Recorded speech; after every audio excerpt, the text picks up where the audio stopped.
The neuroscience behind the marshmallow test. Natasha, and I, Jacqueline, found it interesting that the power of one marshmallow could determine a person's ability to resist temptation nearly 40 years down the road.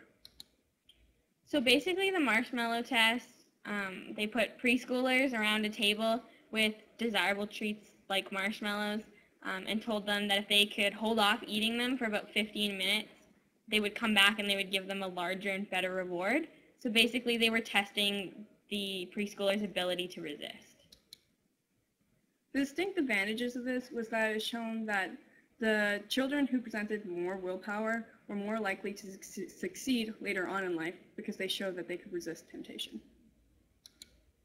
So the theory behind this connection is that students who excelled at this test demonstrated a greater ability to cope with frustration, which gave them an advantage later in life when they were dealing with stress. So what were the strategies for coping? Most of the kids would either cover their eyes with their hands, sing to themselves, and even some of them would try to sleep. Basically what they were trying to do was to get their mind off the marshmallow itself. Avoiding the marshmallow pretty much helped them to delay their temptation to eat it. So what's the science behind this?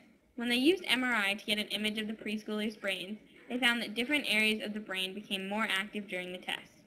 In the high layers, so the kids who had really good willpower, the prefrontal cortex, and in the low layers, the kids with not very good willpower, the ventral striatum.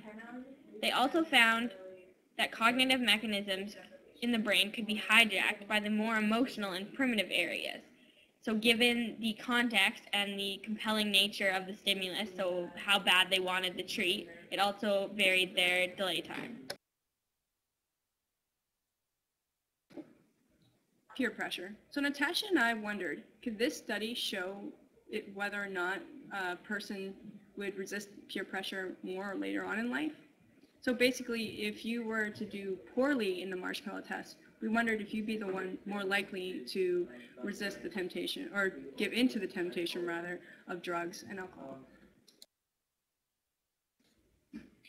So basically the study showed that the ability to resist temptation is fairly consistent throughout your life, and it can even be predictive of behavior like 40 years down the road. We found it in the March 2012 issue of Psychology Today, and it was written by Dr. Sylvia Karasu.